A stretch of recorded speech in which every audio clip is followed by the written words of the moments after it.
Hello and welcome to our second video regarding section 10.3 of our calculus text.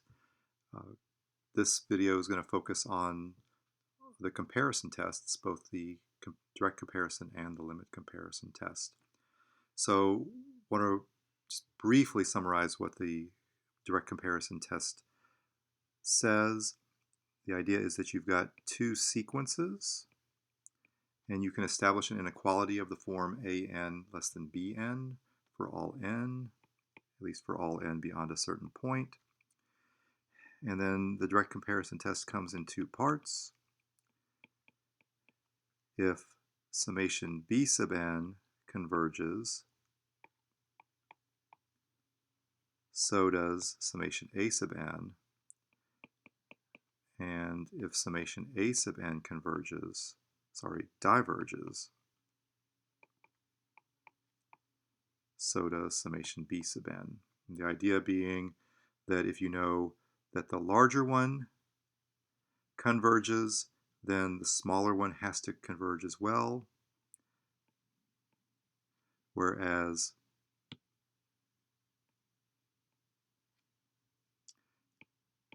if the smaller one diverges, then so does the bigger one. So let's keep that in mind as we go through these next two examples. In the notes, I suggest we really kind of think about what does the series that we're given most closely resemble? What does it remind us of? And so in this first example, summation n equals 1 to infinity n squared over n to the fourth plus 3, I claim that this reminds me of summation n squared over n to the fourth, or summation 1 over n squared. And I know that this is a convergent p-series. And so I suspect that this series is going to converge as well. So the idea is, if I think about this as a sub n, so if I take a sub n to be n squared over n to the fourth plus 3, I want a b sub n so that a sub n is less than b sub n and summation b sub n converges. So let's take a look at this. I've made this comment before that if we compare two fractions that have the same numerator, then the one with the smaller denominator is going to be the larger fraction. And notice if I subtract 3 from the denominator, I'll make the denominator smaller, leaving me with just n to the fourth, but that simplifies to 1 over n squared. And so in this case, I was actually able to directly compare the given sequence that I was adding up with the sequence 1 over n squared, and 1 over n squared turns out to be larger. So as we've noted above, we know summation 1 over n squared converges. So by the direct comparison test, summation n squared over n to the fourth plus 3 converges as well. So let's just briefly chat about this a little bit more. Here is the given one, and here's the known one.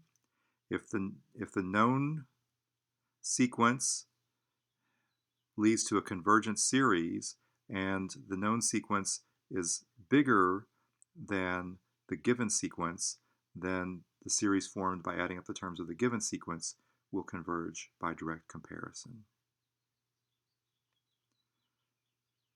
Let's contrast that. Just make a small change from the previous problem. In the denominator this time I've got n cubed plus 3 rather than n squared, n to the fourth plus 3. And so I would say that this reminds me of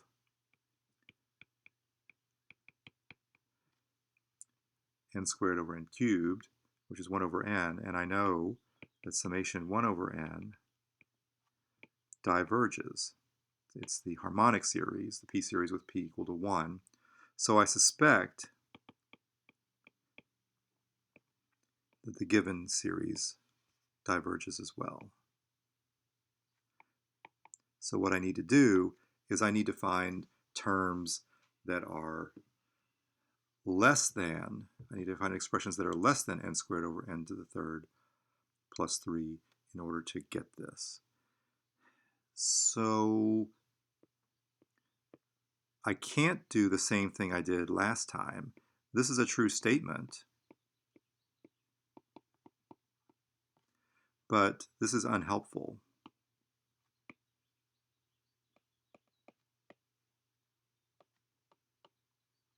Since the sequence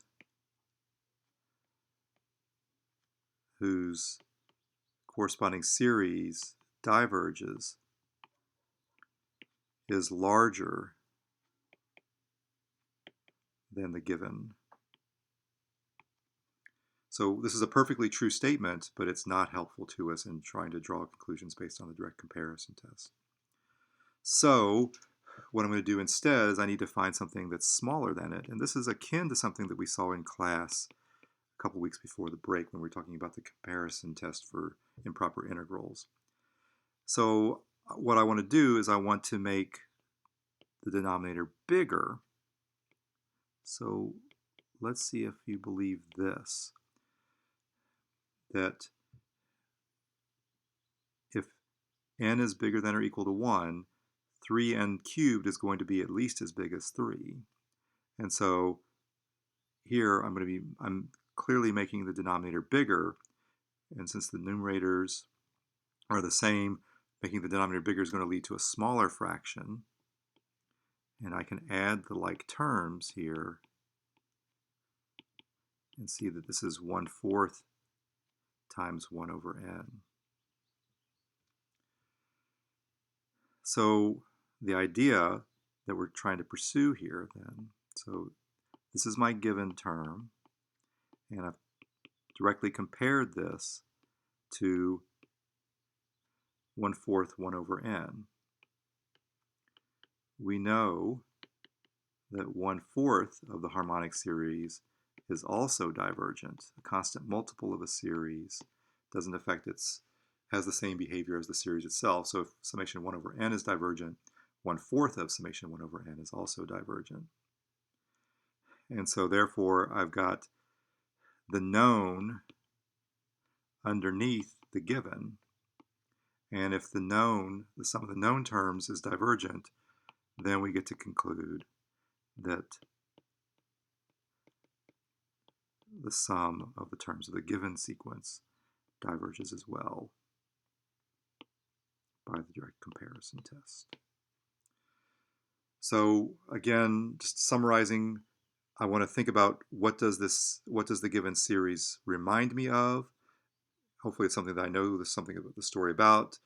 Frequently it's going to be a p-series or a geometric series. There'll be an example or two in your exercises, I think, where we work with geometric series. There's one in the text as well. So I would encourage you to, you got to know which p-series converge, which p-series diverge, which geometric series converge, which geometric series diverge, and then draw the correct inequality that allows you to draw a conclusion from the direct comparison test. I mentioned in the notes that if our expression is a little too complicated, that maybe we want to look at a limit comparison test instead. And so the idea here is, again, you've got two sequences,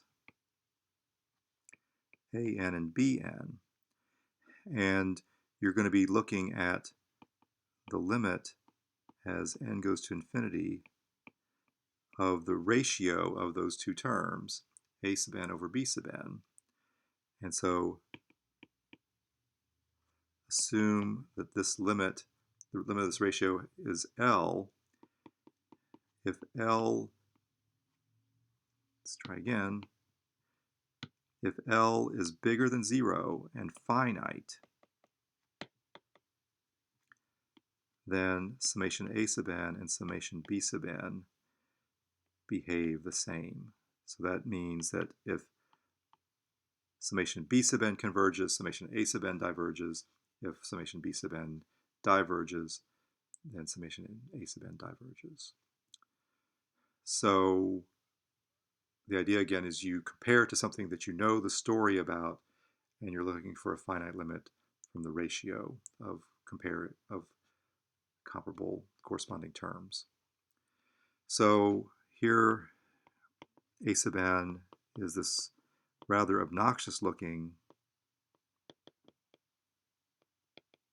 expression, and I want to think of what does it remind me of? Well, let's compare degrees.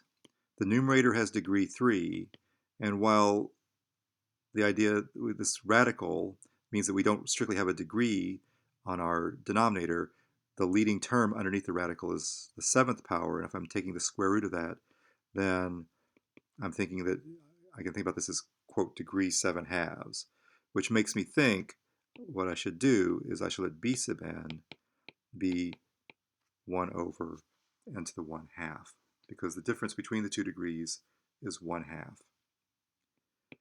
So I'll look at the limit as n goes to infinity of a sub n over b sub n.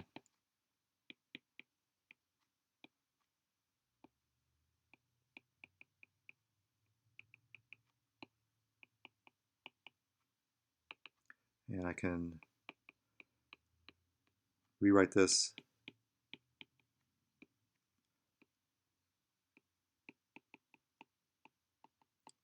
like so.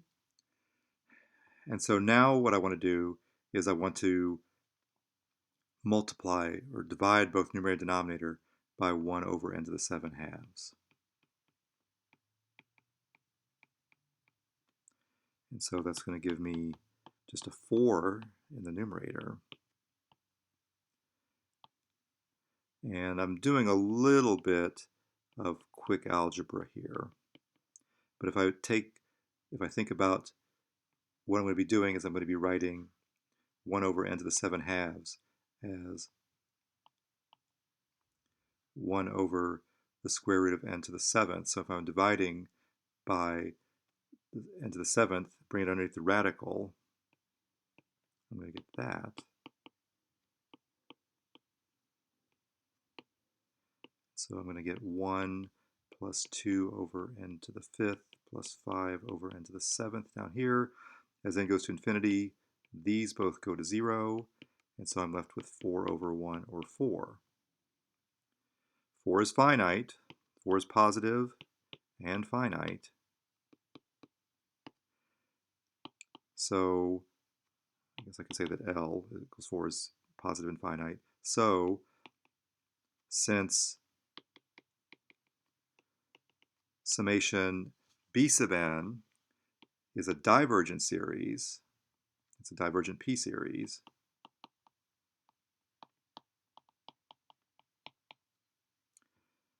the given series